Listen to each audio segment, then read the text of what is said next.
History is full of mysteries, but some discoveries are so strange, so out of place, and so impossible to explain that they threaten to rewrite everything we think we know about the ancient world. From artifacts carved with machine-like precision, to fossils that don't belong anywhere on the evolutionary tree, to carvings and manuscripts that hint at civilizations far older than recorded history. These are the discoveries historians try to ignore because they simply don't fit. Subscribe to Ancient Dilemma, where forgotten secrets, ancient wonders, and the untold story of our past finally come to light. The Lake Winnipesaukee Mystery Stone, an artifact that should not exist. Our story begins in the northeastern United States, a region mainstream archaeology insists was home only to early Native American tribes with simple tools and limited technology. Yet, in 1872, on the shores of Lake Winnipesaukee in New Hampshire, a group of workers digging a simple post hole uncovered something that defied everything they believed about the ancient Northeast.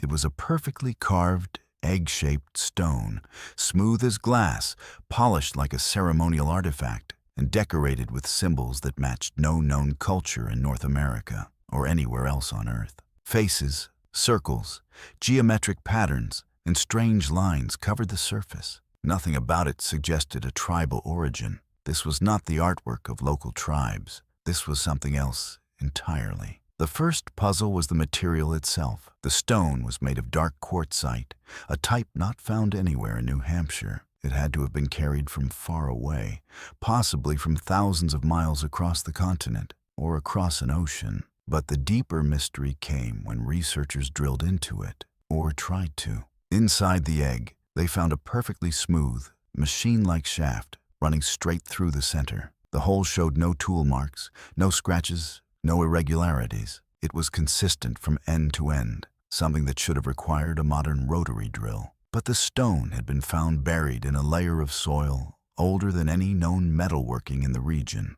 If local tribes didn't carve it, and European settlers didn't place it there, then who did? And how did a quartzite artifact with machine-like precision end up buried deep in New England soil centuries, perhaps millennia, before anyone there had the tools to shape it? To this day, the Lake Winnipesaukee Mystery Stone sits behind glass, labeled simply as unexplained, because even now, with modern technology, no one can say how it was made or by whom. The Tully Monster, a creature that defies evolution itself. Next, we travel to the shale beds of Illinois and to a discovery that rewrites biological history instead of human history. In 1958, Francis Tully, a fossil hunter, discovered what he initially thought was just another unusual imprint. But when paleontologists examined it, they realized he had found something no one could categorize. The creature, later named the Tully Monster, was unlike anything in the evolutionary catalog. It was around a foot long, with a soft, tube-shaped body, but its eyes were mounted on thin stalks, stretching horizontally like two lanterns suspended over its head. And protruding from its front was a long trunk, ending in a claw-like mouth lined with tiny, sharp teeth. Nothing like this exists today. Nothing like this appears in any known evolutionary branch. Scientists spent decades arguing over what the Tully Monster was. Some believed it was a type of primitive worm. Others claimed it resembled a squid. Later theories insisted it was a vertebrate, a distant relative of lampreys. But every hypothesis fell apart. The fossils showed characteristics of both vertebrates and invertebrates, traits that should be mutually exclusive. The layers of shale surrounding the fossils date back nearly 300 million years, long before humans, dinosaurs, or even the earliest mammals existed. Yet this creature seemed assembled from evolutionary mismatches, a biological anomaly. Some researchers quietly suggested it might represent a lost branch of evolution entirely, a failed experiment of nature, or perhaps something that did not originate on Earth. The deeper they studied it, the more confusing it became. Even modern scanning techniques reveal no analog, no ancestor, and no evolutionary pathway. And so the Tully Monster sits today, not simply as a fossil, but as a reminder that life on Earth may be older, stranger, and far more diverse than our scientific models currently allow.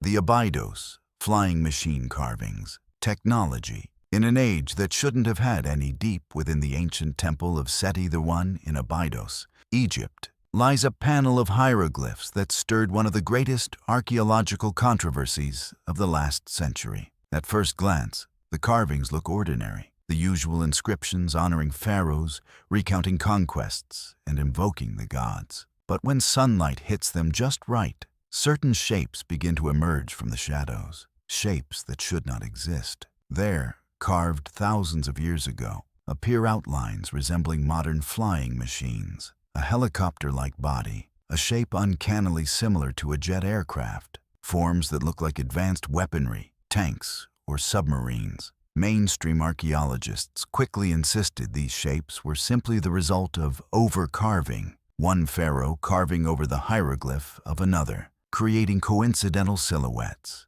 But even under that explanation, the accuracy is striking. You can trace the rotor, the cockpit, the fuselage, the aerodynamic curves. These are not ambiguous or vague. They are unmistakably mechanical. Even more puzzling is their location. Abydos was one of Egypt's most sacred sites, the spiritual heart of the Osiris cult, the place where pharaohs recorded knowledge meant to transcend death. If overlapping carvings were truly the cause, how could such an extraordinary coincidence appear only in this one sacred chamber, at this one specific site, and nowhere else in Egypt? Some historians suggest the carvings may be symbolic, representations of celestial craft described in ancient myths. Others believe they may reflect memories of something seen in the sky long before Egypt rose, perhaps handed down from an earlier civilization. And a few quietly propose something more radical, that humanity once shared the planet with a technologically advanced culture whose knowledge was later lost to time, a culture remembered only as gods, no matter the explanation. The Abydos carvings stand as a silent witness to a chapter of history we still don't understand. The Oera Linda Book, a history too old to be true, or too true to accept. In 1867, a Dutch man arrived at a library with a peculiar gift, a crumbling manuscript he claimed had been passed down through his family for generations. The book, written in a strange but decipherable script, described a forgotten civilization called Atlant, a society supposedly wiped from the earth long before Europe's recorded history began. The Oera Linda Book tells of an advanced maritime people who navigated the northern seas thousands of years before the earliest known European cultures. Their society was ruled by priestesses, organized by strict moral codes, and guided by a devotion to knowledge, engineering, and exploration. It describes global travel, early writing systems, monumental architecture, and a catastrophic flood that destroyed the civilization overnight. A tale eerily similar to Atlantis, but what truly unsettled scholars was its timeline. The book pushed the history of Northern Europe back, not hundreds, but thousands of years, into the era before the Ice Age fully retreated. It suggested that the myths of Greece, the sagas of the Norse, and even certain Egyptian traditions were descendants of Atlant's knowledge. Some early historians hailed it as a groundbreaking revelation. Others denounced it as a forgery created to promote nationalism or political ideology. Yet, despite intense scrutiny, no one has ever conclusively proven who wrote it, when it was written, or how its linguistic patterns match older Indo-European structures that were unknown in the 1800s. The book remains controversial not because it is obviously false, but because it might be uncomfortably true, evidence of a pre-Ice Age civilization far more advanced than history allows.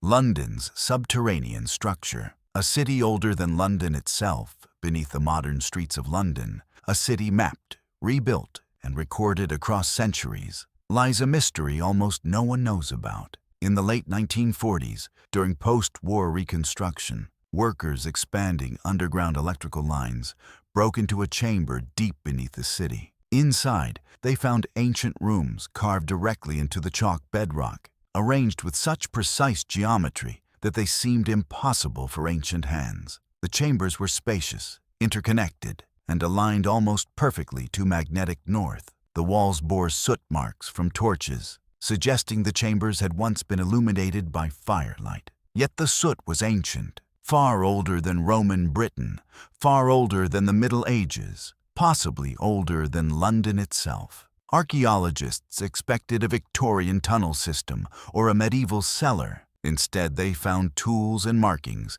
that didn't match any known historical period. Some passages descended deeper, sealed by sediment and groundwater, as if they disappeared into an even larger network. When samples were carbon dated, the results shocked the researchers. The chambers appeared tens of thousands of years old, older than any known settlement in the British Isles. If true, this meant humans, or some other culture, carved intricate underground structures in England long before the end of the last ice age. The findings were quietly sealed, the chambers closed, and the discovery slipped into obscurity. For mainstream history, such a structure simply cannot exist. And so, officially, it does not. Each of these discoveries, the Winnipesaukee Mystery Stone, the impossible Tully Monster fossil, the Abydos flying machine carvings, the Oera Linda manuscript, and the ancient subterranean chambers beneath London, tells a different part of the same story. A story that suggests human history is not a straight line, but a palimpsest, a layered record where earlier civilizations, earlier beings, and earlier chapters have been erased and overwritten again and again. Were there cultures before ours, advanced, global, and forgotten? Did humanity once walk alongside beings whose technology or biology lies outside what we can comprehend today? Or did catastrophic events wipe entire civilizations from the surface of the earth, leaving behind only these scattered fragments? What is certain is this: the history we've been taught is not the full story, and the past is far older, far stranger, and far more complex than we ever imagined. Because sometimes, all it takes is one forbidden discovery to rewrite everything. If these mysteries moved you, hit subscribe and join us at Ancient Dilemma, where the past is never silent